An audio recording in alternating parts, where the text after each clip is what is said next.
Welcome to Made for Mondays, the source for digging a little deeper into the Believers Church Sunday messages and finding ways to apply them to our daily lives. Together, let's take a deeper look and find a way to bring Mondays back to life. Hey everybody, welcome to the pod. My name is Heather, and who are you fellas? Hey everybody, Tyler, glad to be back. Hey there, happy Monday everyone. Joe here. Are you Tyler? I think so. There's some... You were just telling us a story. A great story. Before we hit record. For those who don't know, my full government is Tyler Morgan Brown. Uh-huh. Sound like a country singer. Country singer name. Just I ask my parents all the time, like, where did that come from? It's not after like family or anything? No, I asked my mom. She said I was born in '92, so '90s Tyler is like top of the list. Yeah. And then Morgan, she said she just liked it. Okay. I said, "That ain't Morgan Freeman, nothing." Just Can't even claim that. Man. No, it's just Yeah. So anyway, right. that's it. That's the government. You can make fun, country singer. Yeah. Okay. Nice. I mean, yeah. I like it. Yeah. What's your middle name? Oh, well, man, we don't have to do this. No, I'm sorry. My mom listens, and it is a family name. But here we go. Let's open it up. My middle name is Willis. Willis. So I've gotten a lot. That's my grandfather's last name, but I've gotten a lot of what you talking about, Willis? I What was you Yeah. talking about, Willis? Y'all need to switch names. I need to say, Tyler Morgan Brown, Mom, I love you. It is the whitest name ever. I just gotta say it out loud.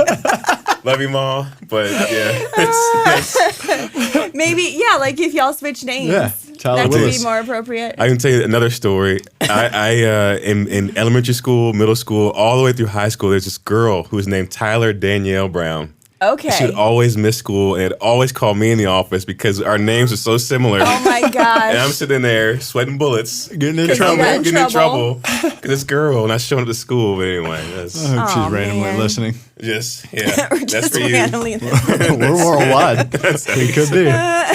Sorry, Steve Harvey was listening to a message yesterday. it was. Yeah. Shot me an email. Upset. Starting the man, morning we're off with full live. Monday Oh my morning. goodness. So what'd you guys do over the weekend? Anything fun? What did we do? I was just telling you, Joe. All right, so we did. I didn't really do much. I try to practice the sermon once a day, starting Thursday. So that's fun, I guess. You know, Sunday. Wait, when was the extravaganza? That was Saturday. Saturday. That Yes. was incredible. Yeah, tell us all Yeah, about it. tell us about it. Oh my gosh, y'all! So if you've been to Bennett's Creek Park, you know that giant football field. Yeah. I mean, Yes. that must be two, three football Yeah, fields. 2-3 football fields. It's huge. Full. Absolutely full. We have a tent that's right there. That's once that little corner, if you drive all the way up, you walk right on there with that first tent sitting right there. Nice. Handing out water bottles, invites. We handed out over 800 or so Yeah. invites, whatever it was. That's awesome. And shout out to Ray Payne, Joseph, what's his Joey name? Diamata. Yes. Yep. Mike Shirley and Joey Diamata. Oh, and it's Joseph. I forget his last name. On your He's not on the. Okay. He serves in kids.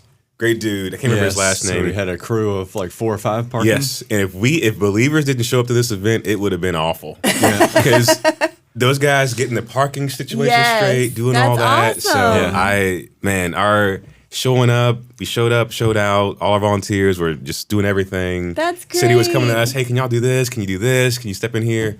It's incredible. Yeah. That's It's so awesome. great. So Yeah. happy. So Yeah. happy to be there. Yep. Yeah. And it was such a hot day. Yeah. Yes, it everybody was was coming to the beautiful, tent. good- yeah, water. Good weather for it. It's great. It's so good. So I saw some conversations on the social post about that, and just to let the listeners know, like this is the first of many at Bennett's Creek Park. So there'll be more Yep. serving opportunities throughout the summer at their movie nights, the DeLoreans. Yes, and they We'll have be at that. concerts, Yeah, summer concerts. concert series coming up, Yep. and believers will be showing up and showing out. Yeah, it's so gonna it'll be be so great. good. It's going to be so good. fun. Dang. Yeah, what'd you do, Joey? Well, I took up all the time being excited about our conversation earlier because I did not do much this weekend. I'll fill in for Jamie's role. We didn't do anything.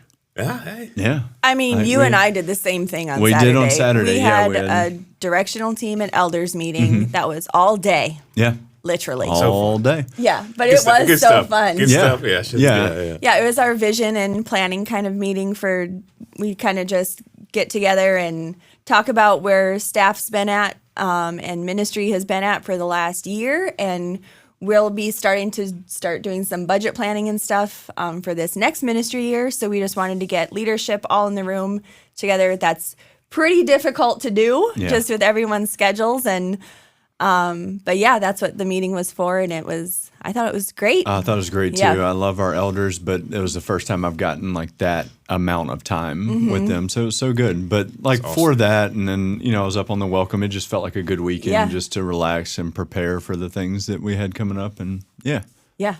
So great.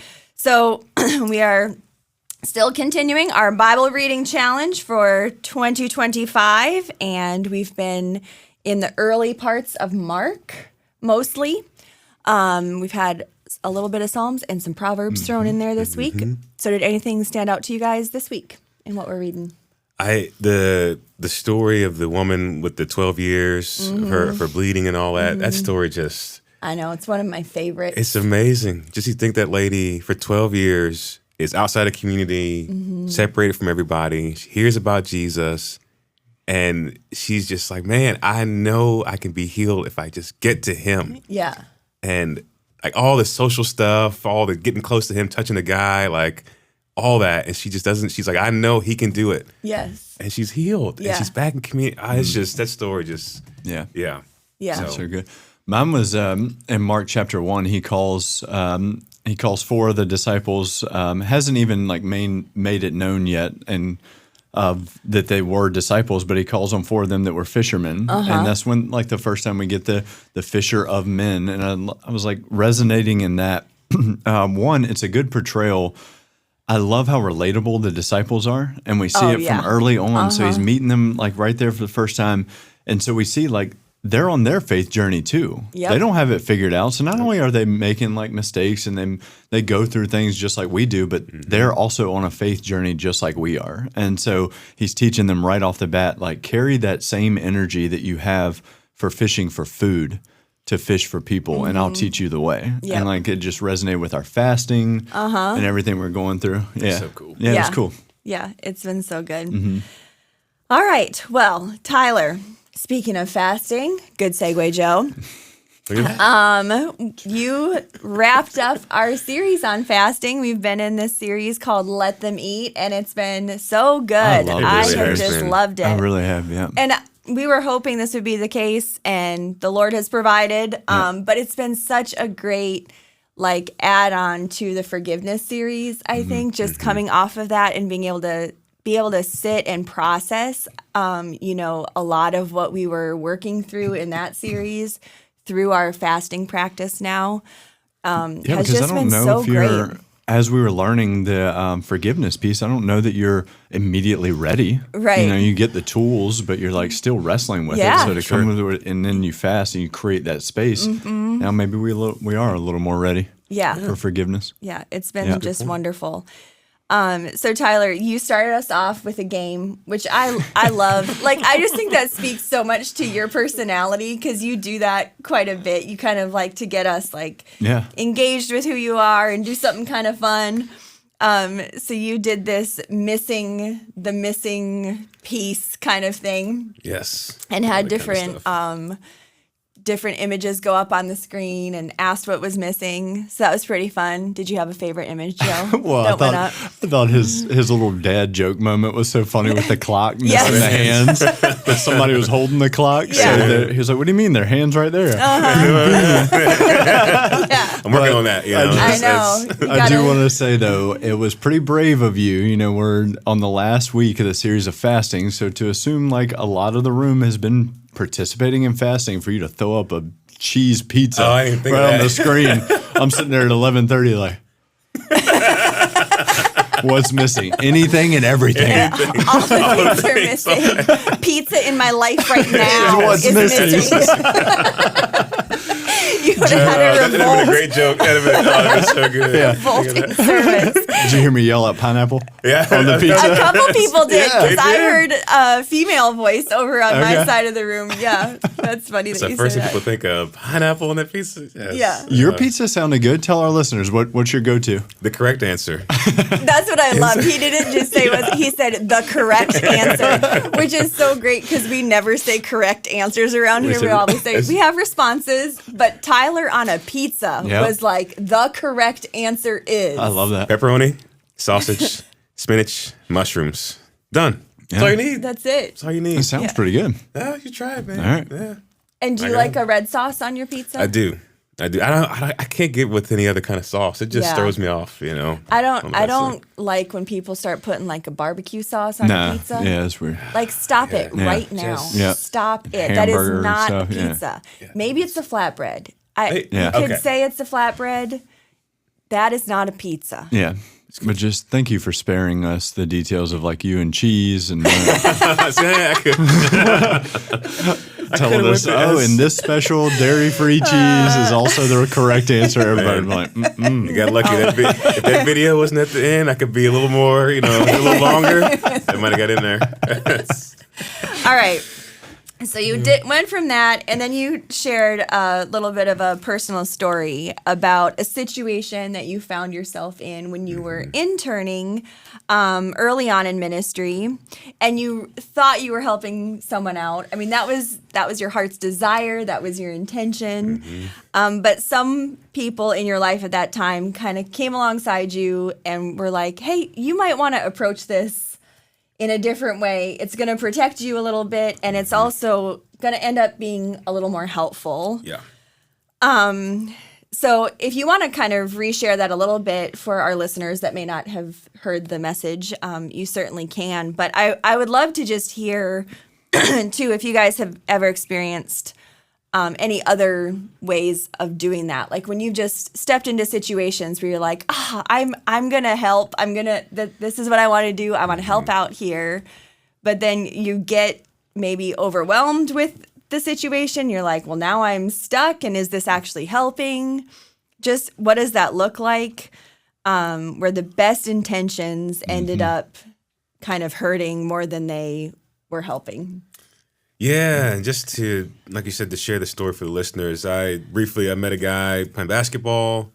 I was in the rough financial state at the time of my life anyway, but God put it on my heart to help him. And like I wanted to emphasize, there's a lot of ways I could have done that. But I chose to just give him money because he was struggling with finances and all that stuff. And ended up did it a few times. Like I said, the church leadership pulled me aside and they gave me When Helping Hurts. And that just helped me to see that there are ways to help, but the way I chose to probably caused more harm than good because I took agency away, and I took just some things from him that could have helped him to, maybe budget differently, all those kind of things. Right. And so, yeah, that's what I've just learned through that book. But that's one example for me. I know y'all maybe have so some good. too. Yeah. Yeah, Heather, what number am I on Enneagram? You're a 2. Yeah, I'm a 2. Yep. So Which is the helper. Yep, the helper. So yeah, I don't have a specific example I'm going to draw on right now, but I just wanted to say, is that right there, that exact situation has been such a learning process for me because any and every situation that comes up in my life, I just want to go help. And it's not always helpful. And I think it's, that fixer mentality, it just doesn't we can't, it's just not healthy and honest. It can be selfish on our end to not meet them. The biggest thing I've learned is not responding right away. And that's part of that helper mentality. And that's what's gotten me when I think I'm helping and it's actually hurting. And that's more of my own inner anxiousness and everything to go after a situation right here and now. It doesn't matter what time. And I thought, you're thinking about it, I'm trying to help, but really that's a selfish motive. I want to go address this situation because it's tearing me up inside. And really, as I've learned to take a step back, take a beat, how I can help ends up being so much more helpful for me and the other person I'm trying to help. So I think it's a very relatable thing that people go through. It's Yeah. an anxious thing when you know somebody close to you needs help. They've expressed that, and you just want to jump so quick and just take a beat and figure out what's actually helpful in this situation. Yeah. I think a good thing to do too in those situations, and we talk about this a lot. We talked about it really poignantly, I think, during our polarizing series. But just getting to know someone and getting to know their Right. story and asking a lot of questions. Like when you feel like that's a really good place to start with some of that stuff. And like you're Yes. saying, Joe, to help you take a beat, because sometimes when you just like first identify a problem and you want to help and you just want to kind of step in right away, you're like, oh, this is the best way to help. I can see this need, and so I'm just going to help. But if we like pause, like to help us pause, to be able to say like, oh, let me get to like know this person, to ask some questions about the situation, and to be like really mindful in that, to say like, okay, now that I have some information, let me see what I can do. Let's see what we can do. Let's pray together. Let's seek some answers together, so that you're like creating space for that to happen.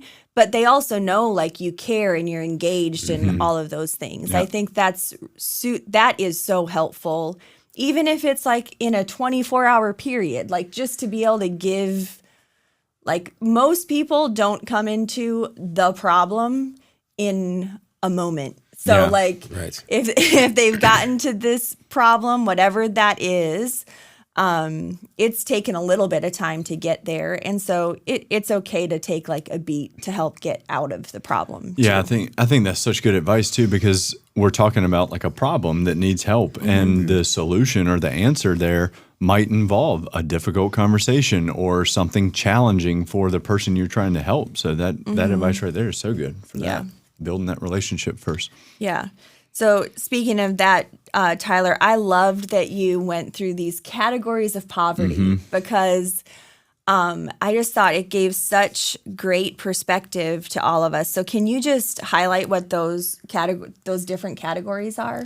Yeah. So I, when I was doing research for this message, just trying to broaden my perspective on poverty, honestly, like through When Helping Hurts and then a few other things, these things just kind of came up. So because I'm like, it's such a broad thing that affects us all in different ways. And like, so it's relational, spiritual, emotional, and those three alone, so many of us has walked through maybe a season in our life when we were in a space like that or something like that. So I hope that helped everyone relate to at least each other.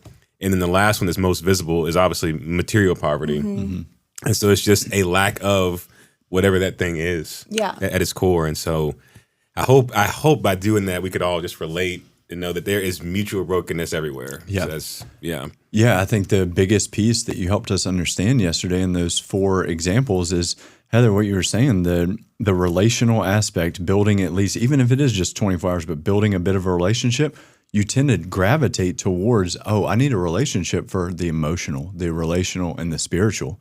But the material poverty, that's much more tangible ways to help somebody. I can help them right here and now. And part of that is true, but you helped us understand that, even in helping somebody in the material poverty, you can build that relationship as well and truly help them. I think that's what your example was about. Yeah. Yeah. Just trying to get a picture of the whole person. Right. That even if you give somebody some stuff, like there's still just so much need that we all have, Right. and to be able to address that better. So just trying to broaden that perspective. Yeah. So as you guys have sat in that now, like Joey, we heard Tyler's message a few weeks ago. So we've kind of had this wrestling around in our brains for a little bit.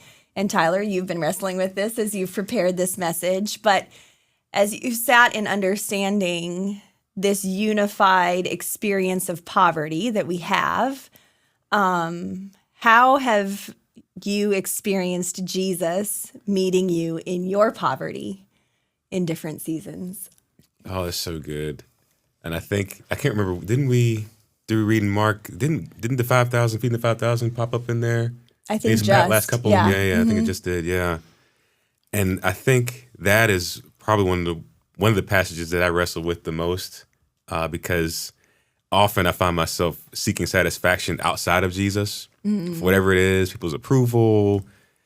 I don't know. I go down a list of those things, but just knowing that not only did he feed everyone with nothing, they were all so full, and he had so much left over that was still available for anybody that needed something. Yeah. And so just trying to always remember, and that's what's been good about this fast too, is just that Jesus is what ultimately satisfies, and making sure to run to him. Because I think even with that story that I shared and just in my own life, and even in culture right now, everybody's looking for something to like be that thing. Everybody wants to, I don't know, experience satisfaction in some kind of way, and to be able to find that through him, through a relationship that will never leave, never change, and he's always got more than we can accept, you know. So for right now in my life, that's what I'm trying to just sit and settle in that.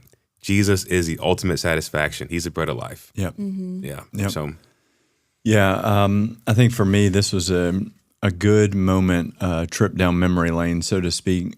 Jesus has met me in a relational, on the relational side of things, and I did like sing his praise down this trip down memory lane, because even the relationships I'm that's my personality too. Like I have to have those relationships in my life. And even the people that aren't in my life now, like I look back and I see they were there for a purpose. Jesus brought them into my life and they helped me in this way, even if it didn't end up great. But like you notice too, and like there's seasons, like even a highly relational person like myself, and like needing that so much, I guess it's highlighted even more so when you have those little seasons of life where certain relationships aren't going as well, or you feel like you need that and it's not being met. But Jesus, like looking back, how Jesus has provided different people in my life to speak into the seasons has been so good. Yeah, I love that. Yeah.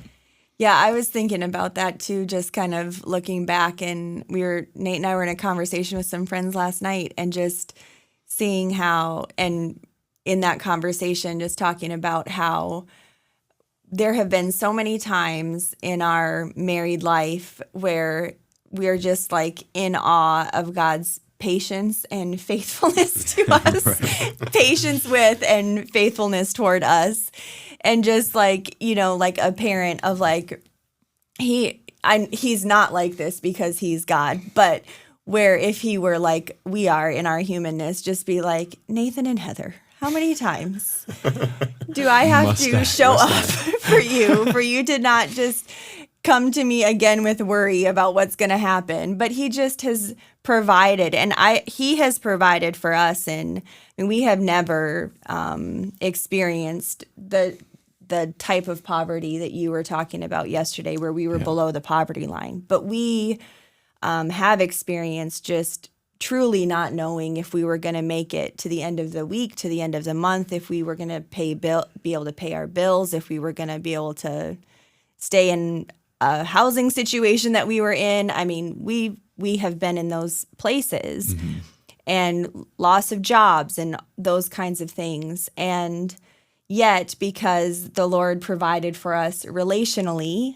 and through his church and through those kinds of meeting us in spiritual needs through the local church, provided us relationships through the local church, he also met us financially in some of those most difficult, dark times, because people showed up and they met those needs. And it's just incredible, the body of Christ and how they can work together to support one another in those times. And I love being a part of that type of community. Yeah.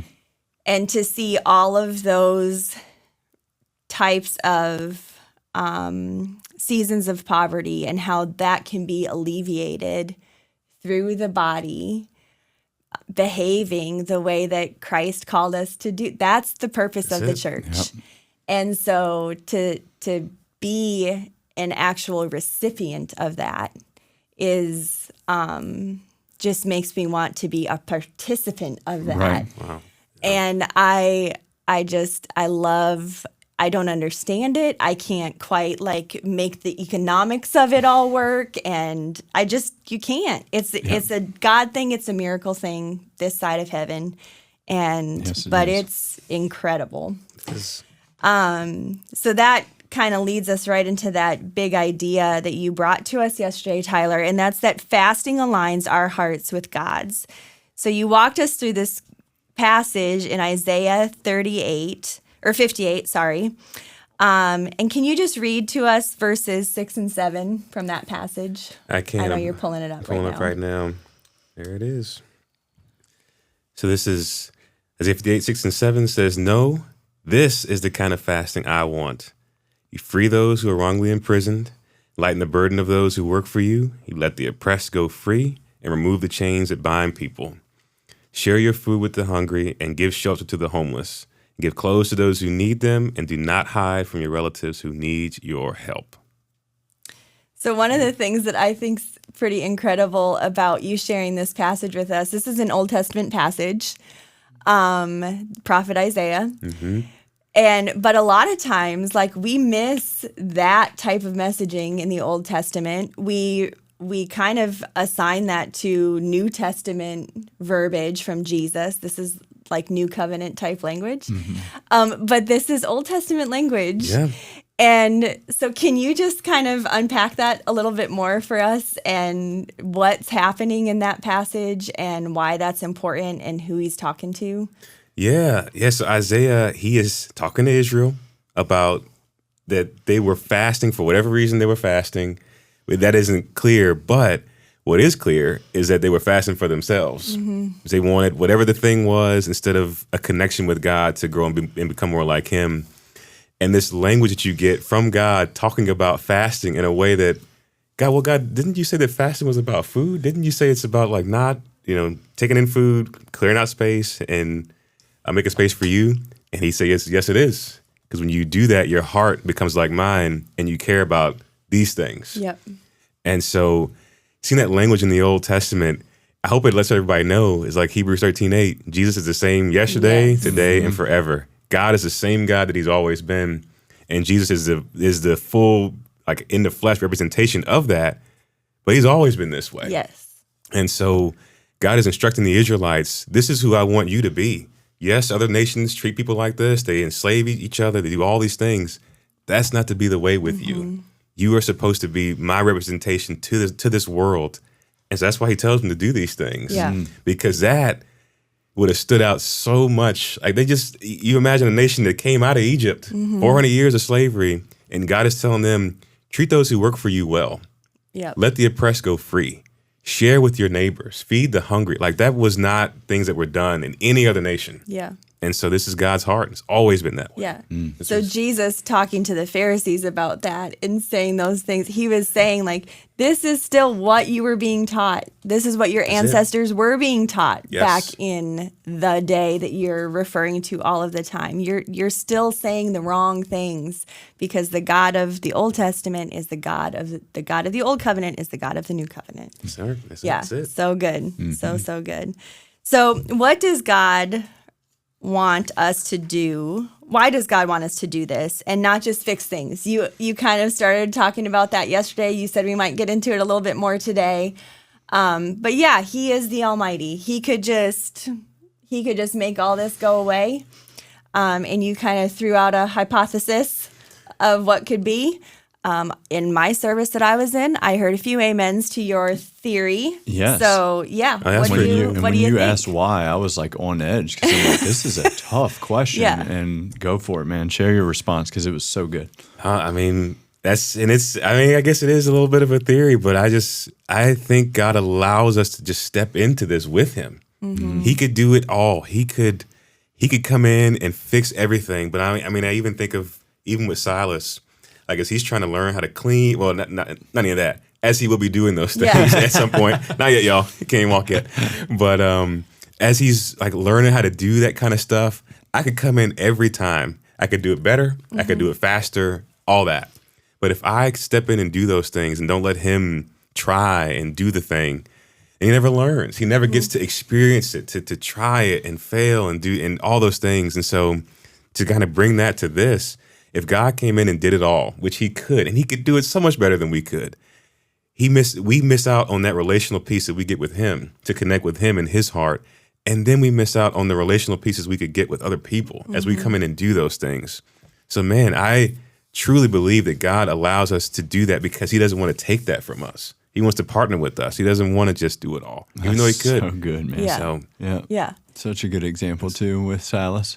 I appreciate it. Yeah. Yeah. Even though he can't walk, he's not doing that stuff yet, y'all. We're not, But you're right. And I think the same, like it has me wondering, does God even wrestle a little bit as it's happening, like watching it happen like we do as parents? And he's like just, releasing that control himself too. Like we're going to stay in this partnership. I'm not going to intervene and fix I don't think everything. he wrestles, but I definitely think it's like a joy. Like I think it's To a watch joy it that happen. happens. Yes. I mean, you think of that even like like I think that's part of it in the partnership. Like when you experience someone, like there's a joy that happens when we help other people. There's a joy that happens when you see someone else getting this like aha moment. Yeah. Like there's just a joy that comes so with right. that. Yeah. It's honestly like with the garden. Yeah. God giving over that responsibility to them. He could have done it. Right. But he lets us partner with him Right. to take care of his beautiful creation. Yeah. So it's So good. Yeah. Yep. So speaking of partnering, one of the challenges you put out yesterday was to partner with a partner. So you said the goal isn't to just give handouts, it is to restore dignity, to listen before active to build relationships. It's to walk alongside someone in a way that hones their worth and value. So let's talk about some of our partners. So you mentioned CAPS, which is Coalition Against Poverty in Suffolk, and you mentioned Free Kind, and then we also talked about Oasis yesterday. So anything you guys want to share about those in particular? Yeah, I love all of them are so good. They just do such great work. I wish I could have gave more time to each of them, but CAPS, Coalition Against Poverty in Suffolk, like they are so good at just giving tools to people, walking alongside people, whatever financial state they're in, to help give them tools to help. Hey, you're here. We can give you these tools, help bring awareness to your life, all those things to help you manage things better. Mm-hmm. Like we use CAPS for a lot of things, even here at the church. Like because I don't know if people know this, but when people do request funds, we use CAPS and their tools, the things that they do so well to help us better help people. Right. Like we do the exact things that When Helping Hurts talks about. So I love what they do. And Free Kind, I don't know if anybody else wants to share. I go all day. Yeah. So Mine's with Oasis, and my favorite part about Oasis, because look, there's a structure to it, and I love that you highlighted and that the video that Jeremy did over there at Oasis highlighted that it backed up your point that it's relational, and some of these it's their only touch point. And I think because of our partners' focus with that, it creates they're so focused on that we can't jump in and just, hey, I have free time on Tuesday, just jump in and serve. Mm-hmm. So if you see a servant opportunity coming up with any of these partners, do jump on it, because it's not all the time. Oasis, you can serve on a weekly basis most of the time, but they also, so it's pretty cool. My favorite part about Oasis is they also have opportunities that you can bring your kids to serve alongside you. And that was my favorite. My wife's B group went on a Saturday, so to see the picture of all the ladies and all the kids down there, my son got to experience it and talk about material poverty. Just for him to see that and know what people are going through is so important. Yeah. And I love that they offer that to us. You know, it's so funny so we prepare our messages 3 weeks or so out. And so I had that message ready to go and didn't know that there was going to be a video that was coming with that. Mm-hmm. And so what's so cool about this is that when Jeremy and Rochelle went to go talk to Oasis, they had no idea what I was going to say. Not a clue. And yet, so they're speaking from their heart about the things they do every single day. Wow. And I just think that's just... Yeah, and it ties so cool. well It ties into your message. It ties so well. Yeah, it ties so well. Yeah. And I think one of my favorite parts, too, is it's a true partnership, because Yes, we have this structure in place where we provide X, X, and X every month for our partners. But when something pops up, how we can respond and vice versa too, how they're able to give us serving opportunities for our church. But like with the food drive, do you want to talk about that for a quick second? How that just popped up? Yeah, that was pretty quick, just a couple weeks ago. It's happened up, like we said, with the with cuts they've had. They've lost over $400,000 of food budget they could use to purchase food, and so that's just a huge loss that is so sudden, and so it creates a space though for us to be the hands and feet of Jesus to come in and bring produce that they give, like that they are giving in relationship with people, so they can have healthy food options. Like I just think that's so cool. So that's where the cabbage, onions, carrots, and potatoes comes from. Is they are giving out healthy food to people, and they need help. And so that's what we're calling on for our church family to join along, come alongside, and watch them work. Watch them work. Watch us work. So we'll have big bins out in the commons this coming Sunday and the Sunday following. So that's the 13th and the 20th. So if you are local and want to come with produce in hand, we would love it. We are trying to raise 2,000 pounds of produce in the next 2 weeks to get over to Oasis. And we know we can do it because you guys are amazing. Yep. So we're excited to see all of that come rolling in. So that's all we have time for today. But the next couple of Sundays, you guys, are going to be so amazing because we're about to enter Holy Week starting this next Sunday with Palm Sunday. And we have an incredibly special service in store. Our team has just done an amazing job putting this service together, and you are not going to want to miss it. So we want to encourage you to invite as many people as possible to come and sit with you at this service. It's going to be awesome. We're going to be on campus at 9 and 10:45. And of course, we'll be posting to YouTube by 1 o'clock in the afternoon, so you can join us there if you can't make it. Until then, we hope that you will go and be love.